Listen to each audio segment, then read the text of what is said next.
এখন আবিরপাড়া মাধ্যমিক বিদ্যা নিকেতনের পক্ষ থেকে আজকের অনুষ্ঠানের প্রধান অতিথিকে ফোন দিয়ে প্রেরণ করে নিচ্ছেন।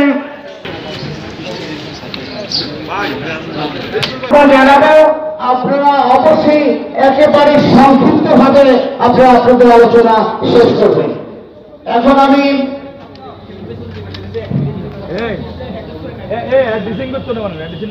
বক্তব্য দেওয়ার জন্য আহ্বান জানাবো। 1 মিনিটের মধ্যে বক্তব্য নিয়ে আসবেন। আজকে সবার মাননীয় প্রধান অতিথি উপস্থিত শিক্ষক মন্ডলী, আসসালামু আলাইকুম। আমিও শিক্ষক ছিলাম। আমার বাবা সমাজুর আলী একটা বিশ্ববিদ্যালয়ের 37 বছর শিক্ষক ছিল। আমার বড় ভাই আমি সবার কলেজের প্রফেসর ছিল, আমার ছোট ভাই শিক্ষক ছিল। আমি শিক্ষক পরিবারের সদস্য, আমিও শিক্ষক ছিলাম।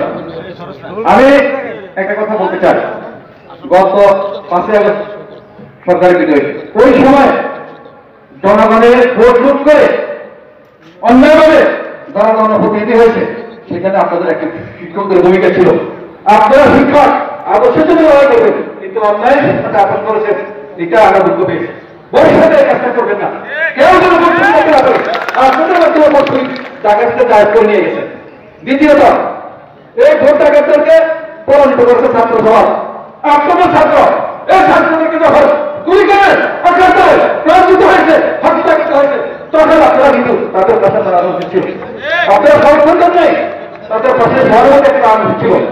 সর্বদা একটা কথা বলতে চাই, মাননীয় প্রধান অতিথিরা দৃষ্টি আকর্ষণ করছে, বিগত দিনে স্কুল মেনলি কমিটিগুলোতে অশিক্ষিত, কম শিক্ষিত দলীয় পঞ্চায়েতকে সভাপতি করা হয়েছে। বর্তমান সরকার আছে, আজকের থেকে এই সুনামূল্য অনুষ্ঠান থেকে সকল স্কুলের প্রধান শিক্ষক এখানে আছেন। আমি আপনাদেরকে আহ্বান জানাই, আমাদের রাষ্ট্রীয় প্রধান অতিথি একজন উচ্চশিক্ষিত মানুষ, ওনার সাথে পরামর্শ করে প্রত্যেকটা স্কুলের ম্যানেজিং কমিটির সভাপতি দিবেন। আমার জানিয়ে আমি আমার বক্তব্য শেষ করছি। কি হলো তো দেশে স্বাধীন হলো, আপনার সরকারি কর্মচারী আপনার বেতন পান, টিউরিস্ট পান, আপনি স্বাধীন দায়িত্ব সরকারকে প্রতিনিধিত্ব করেন। এই উপজেলা শিক্ষা উপজেলা আপনার জন্য দায়িত্ব, সহযোগী দিচ্ছেন। আমাদের সমস্যাটা যদি জানেন, সরকারি অফিসাররা বা ঢাকাতে যারা আছেন, জয়েন্ট সেক্রেটারি, বাস secretary, deputy secretary, assistant secretary, সবার টাকা ছাড়া কাজ হবে না।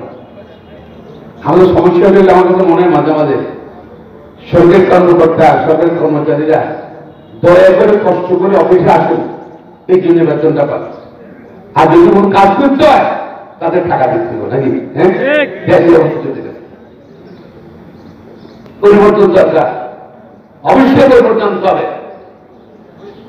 এবার মোটামুটি সবারই তো আপনাদের সাধারণ মানুষ না হয়ে যাচ্ছে, সরকারি কর্মচারী বেতন তো 2 গুণ 3 গুণ 4 গুণ করে বাড়াইছে নাকি? মানে বাড়াইছে না ভোটের জন্য আগে সরকার, তারপর একসাথে কাজ থাকে। আসলে অভাব না, অভ্যাস। অভিনন্দন ও শুভেচ্ছা। আমি কৃতজ্ঞতা ও ধন্যবাদ জ্ঞাপন করছি আজকের অনুষ্ঠানের আয়োজন কিন্তু বাংলাদেশ শিক্ষক সমিতির বিটিএ সুনামগঞ্জ শাখার আয়োজক বিন্দুদেরকে। আমি আজকের অনুষ্ঠানের মাধ্যমে আমাদের আজকের অনুষ্ঠান মধ্যমণিকে আমরা একটা দাবি জানাতে যাচ্ছি যে আমরা স্বাধীনতার 53 বছরে পদার্পণ করার পরেও মাধ্যমিক শিক্ষা এখনো আমাদের বৈষম্যের মধ্যে আছে। বাংলাদেশ তারুণ্যের বাংলাদেশ, বাংলাদেশ বৈষম্য মুক্তকরণ বাংলাদেশ। এই বৈষম্য মুক্তকরণ বাংলাদেশে আমরা একটাই দাবি, মাধ্যমিক শিক্ষা জাতীয়করণ। আর আজকের অনুষ্ঠানের মধ্যে আমি জোর আহ্বান জানাচ্ছি, আমাদের 53 বছরে আমরা কিন্তু দাবি জানাতে হয়। আমি আশাবাদী আমাদের প্রধান অতিথি এই বিষয়ে সুদৃষ্টি জ্ঞাপন করবেন এবং এখানে যারা রাজনৈতিক ব্যক্তিবর্গ আছে তারা আমাদের এই দাবির সাথে একতা পোষণ করে আমাদেরকে আমাদের দাবি আদায়ে সার্বক্ষণিকভাবে সহযোগিতা করবে। এই বলে আমি আমার বক্তব্য শেষ করছি। সবাইকে ধন্যবাদ। আসসালামু আলাইকুম।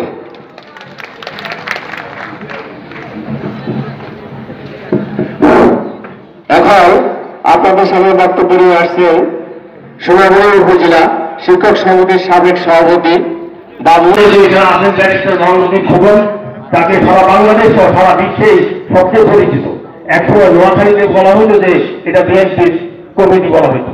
আমরা আশা করছি যে তারা আগামী দিনেও আমাদের শিক্ষকদের জন্য অত্যন্ত গুরুত্বপূর্ণ ভূমিকা পালন করবেন এবং বহু আন্দোলন সংগ্রামের যে অর্জিত জাতীয় শিক্ষানীতি 2010 যেটা এখনো বাস্তবায়ন হয়নি সেটা বাস্তবায়ন করবেন। আমরা আবারও কৃতজ্ঞতা জানাচ্ছি আমাদের এই অনুষ্ঠানে এসে আমাদেরকে সমৃদ্ধ করার জন্য। সকলকে আবার ধন্যবাদ এবং কৃতজ্ঞতা জানিয়ে আমি আমার বক্তব্য শেষ করছি। আল্লাহ হাফেজ। আসসালামু আলাইকুম।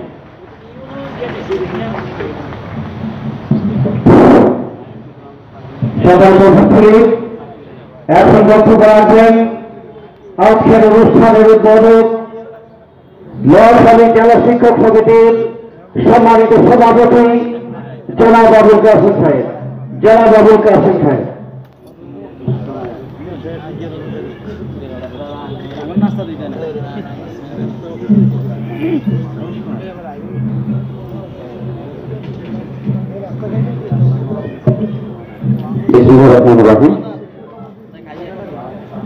বাংলাদেশ শিক্ষক সমিতি দ্বিতীয় সমন্বয় শাখা কর্তৃক আয়োজিত আজকের এই সেক্রেটারি বর্তমান সুপ্রিম কোর্টের মাননীয় সভাপতি সুনামের কাছিল উপজেলার সাবেক সংসদ সদস্য মন্ডিত রাজনীতিবিদ ব্যারিস্টার এম মাহমুদউদ্দিন খোকন, আমাদের মঞ্চে উপস্থিত আছেন মাননীয় শিক্ষক সমিতি নোয়াখালী জেলা শাখার সংগ্রামী সাধারণ সম্পাদক জনাব হারুনুর রশিদ, কেন্দ্রীয় কমিটির সহ সাংগঠনিক সম্পাদক নোয়াখালী হরিনারায়ণ ভূমি উচ্চ বিদ্যালয়ের সুযোগ্য প্রধান শিক্ষক জনাব এবিএম আব্দুল আলীম সহ সম্মানিত বিশেষ অতিথিবৃন্দ এবং আমার সামনে উপস্থিত সোনামুড়া উপজেলার বিভিন্ন প্রতিষ্ঠান প্রধান, সহকারী প্রধান এবং সহকারী শিক্ষক শিক্ষিকা শিক্ষক নেতৃবৃন্দ, আসসালামু আলাইকুম ওয়া রাহমাতুল্লাহি ওয়া বারাকাতুহু। আমাদের আজকের অনুষ্ঠানে মাননীয় প্রধানমন্ত্রী অত্যন্ত গুরুত্বপূর্ণ দায়িত্ব পালন করেন, রাষ্ট্রীয় দায়িত্ব পালন করেন, রাজনৈতিক হিসেবে অভিযোগকে প্রশ্ন করবেন। আমি কতটুকু আমার বিবেকের কাছে দায়বদ্ধ এবং বিবেকের কাছে জবাব দিতে পারি এরকম করে আমি আমার প্রতিটি কাজ করছি কি না। যদি আমার বিবেকের কথা আমি স্বচ্ছ হই তখন নিশ্চিত আমি নৈতিক সাহসের উপর ভিত্তি করে যে কোনো কঠিন চ্যালেঞ্জ আমি মোকাবিলা করতে প্রস্তুত থাকে এবং সক্ষম। আর সেই জায়গায় যদি আমার কোনো ত্রুটি থাকে তাহলে আমাকে মাথা নামিয়ে সমাজে চলতে হবে। কিন্তু এই কথাটা সত্য, শিক্ষক মাথা নামিয়ে চলার পেশা নয়। শিক্ষক মাথা উঠে করে সমাজে দাঁড়াবেন, এটুকুনি সমাজের উপস্থিতি।